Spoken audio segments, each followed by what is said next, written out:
this magic moment.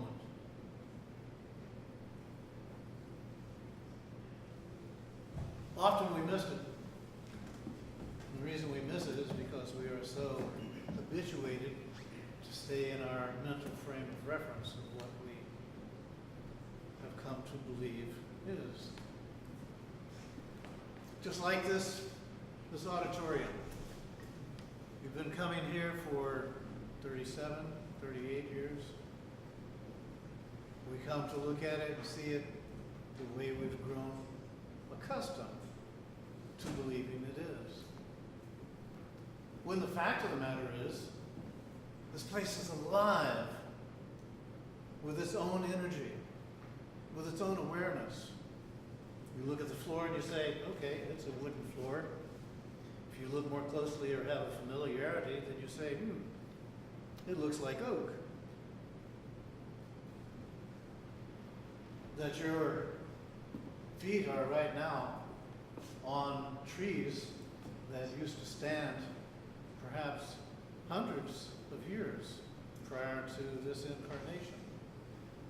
Still trees, but we've learned to shape things differently.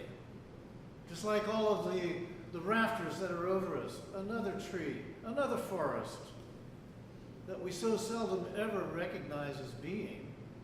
And that's because we're so mesmerized by the way we shape things with our mental awareness. And what is mental awareness? It's an accumulation of perceptions. And we get used to having the same perception of things that we lose sight of the fact that that's just a choice we make. When the fact of the matter is, things exist within their own realm, and they exist in a way that is really magical. Along comes someone who breaks the spell, so to speak, and begins to share information with us about how it is to live a life without living it through the spell. And we're taken back. What do you mean? The way I see things is not necessarily the way that they are? Or you're telling me that your truth is different than my truth, and yet it's still truth? How can that be? And this person has such a capacity to live that awareness of a continuity of all and an energetic intermingling of all that he's able to turn water into wine. He's able to raise the dead out of their graves. He's able to heal the sick. Those who are blind are able to see by being in his presence and by letting go of their dominant perception that kept them locked down into believing they were who they believed they were, to opening up to another set of perceptions that then resulted in a change that was discernible. Of course, that was a couple of thousand years ago. Since then, it seems as if the mindset for continuing on living under the spell has been the way humanity has chosen to live. And now it seems that more and more of us are starting to seriously consider, that the way we have chosen to see things is not necessarily the best for our health and well-being. We've started considering the possibility that there really is another part of us that is waiting for us to step out of the spell and to stop thinking or replaying the painful events of our mind to the point to where that becomes our identification. That actually we start looking and seeing that our life and our life situation are two completely different things entirely. Our life situation is our tendency to live from the past or project into the future, obliviating the present moment by filling it with illusion. You may disagree. I know there have been many times where I disagreed. I found it threatening to my sense of self to let go of who I believed I am into allowing myself to discover who I truly am. To actually move to a place of interfacing with the magic of the present moment and allowing my tendency to judge, to compare, to slip away, and in its place to practice being simply here now. And in being here now, to be able to witness the intelligence of here now, instead of seeing it as I had come to believe it to be. The magic of this moment is always available. It has the capacity to make itself known when you're able to slip away from what you think is. But then,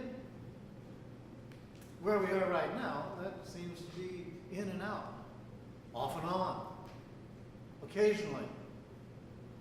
But don't lose sight of the value of that, because in reality, you're allowing yourself the opportunity to be present and available to what is present, instead of, out of insecurity, always relating to life the way you've come to be taught to relate to life, the way you've been programmed life is, and to be open to experience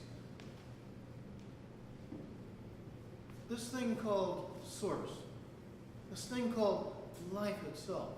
Even has the name of God. It has so many different names, but it's all referencing that which is visible and invisible simultaneously, and is aware of us, waiting for us to develop our conscious awareness to where we can be aware of it and live from that frame of reference. So, there you are in what was described earlier as this amazing spacesuit called your physical body. You've grown so accustomed to it that you believe it to be the way you believe it to be, when the fact of the matter is, it's beyond your capacity to believe. And does it mind that you don't believe?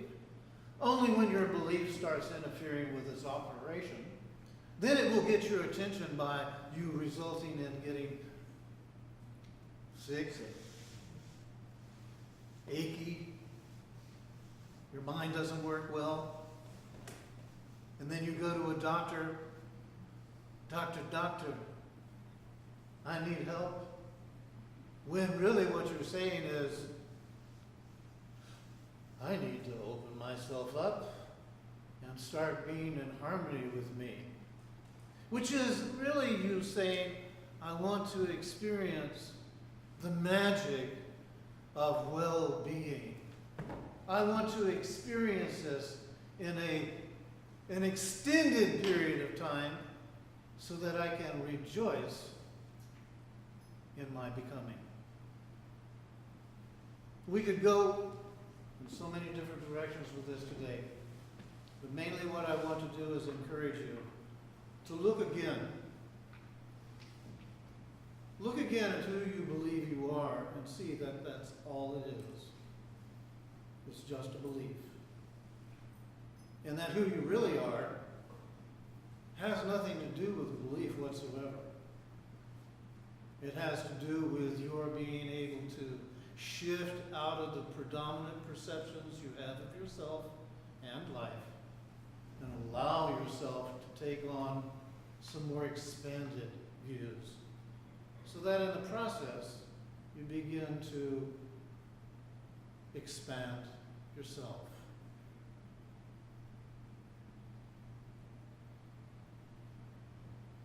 This magic moment is awaiting your discovery.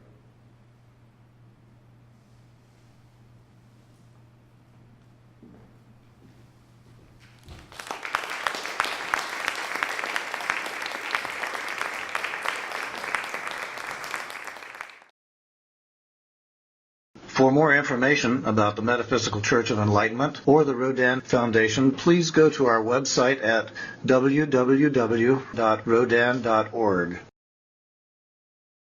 If you have been inspired by the revelations shared in these podcasts, please donate to the Rodin Foundation's ongoing efforts to help others help themselves at www.rodin.org/donate.